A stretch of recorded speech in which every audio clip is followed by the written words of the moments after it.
السلام علیکم۔ Drama serial کفارہ کی آنے والی ایپیسوڈ بہت ہی زیادہ انٹرسٹنگ اور مزیدار ہونے والی ہے، کیونکہ اس ایپیسوڈ میں آپ دیکھیں گے ستارہ جو کہ سالار سے بدگمان ہوتی ہے، لیکن ستارہ کو اب سمجھ آ جاتی ہے کہ وہ سالار کے ساتھ غلط کر رہی ہے، لیکن ستارہ جو کہ ابھی بھی سالار کو پوری طرح سے معاف نہیں کرتی، وہ ابھی بھی یہ سمجھتی ہے کہ سالار اسے خرید کر لایا ہے۔ اور دوسری طرف آپ دیکھیں گے سالار کی ماں جو کہ ہر دفعہ کی طرح ستارہ کو ذلیل کرنے کا سوچتی ہے، وہ ستارہ کو طعنے مارتی ہے اور اس بات کا ستارہ کو بار بار یاد دلاتی ہے کہ سالار اسے خرید کر لایا ہے۔ سالار کی ماں جو کہ ستارہ کو بولے گی کہ تم نے میرے بیٹے سالار کے ساتھ رہنے کے کتنے پیسے لیے ہیں اور کب تک اس کے ساتھ ہو۔ ستارہ کو اس بات سے بہت زیادہ غصہ آ جائے گا، پھر یہ سب باتیں سن کر سالار وہاں آ جائے گا۔ سالار کی ماں جسے صاحبہ نے بھڑکایا ہوتا ہے، اور سالار کی ماں تو ویسے بھی ستارہ کے بہت خلاف ہوتی ہے، اسے تو بہت موقع چاہیے ہوتے ہیں ستارہ کو ذلیل کرنے کے، پھر اسے یہ موقع اچھا لگتا ہے اور وہ اس موقع کا فائدہ اٹھا کر ستارہ کو ذلیل کر دیتی ہے۔ پھر سالار وہاں آ جائے گا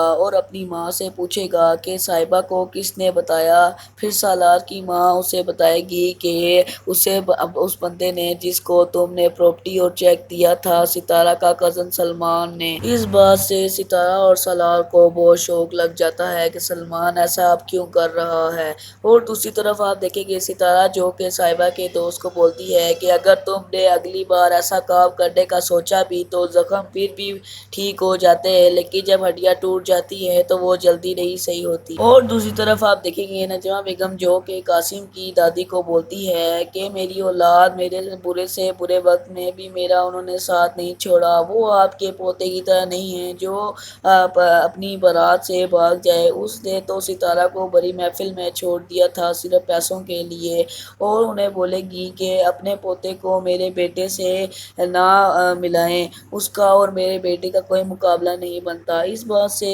قاسم کی دادی کو بہت زیادہ شوق لگ جائے گا اور وہ وہاں سے چلی جائے گی۔ اور دوسری طرف آپ دیکھیں گے نمی کی بھابھی جو کہ قاسم کو کال کر کے بولتی ہے نمی تو آپ سے ہی بدتر نکلی، اس نے تو اپنے عاشق کو پانے کے لیے ستارہ اور اسے بدنام کر دیا، اور اس بدنامی کی وجہ سے آج دیکھ لو ان کی بھی شادی ہو چکی ہے۔ اس بات سے قاسم اسے پوچھے گا کہ مجھے لگتا ہے کہ آپ بھی نمی سے پریشان ہیں، تو آگے سے بولے گی نمی کی بھابھی کہ آپ اگر اس کے ساتھ رہیں تو آپ کو پتہ چلے، آپ خود ہی بولیں گے کہ میں نے اس کے ساتھ نہیں رہنا، وہ ہے ہی ایسی۔ اس نے تو یہ بھی نہیں سوچا کہ میں ایک معصوم سی لڑکی پہ اتنا بڑا الزام لگا رہی ہوں صرف اپنے عاشق کو پانے کے لیے اور اس کا پیسہ اور عیش و آرام دیکھ کے۔ اور وہ قاسم کو بولے گی کہ دیکھو قدرت کا کیسا نظام ہے، اس نے ان کو بدنام کیا اور آج ان کی ہی شادی ہو چکی ہے۔ کیا سالار اور ستارہ سلمان کو معاف کر دیں گے یا اس سے جا کے پوچھیں گے کہ تم نے ایسا کیوں کیا؟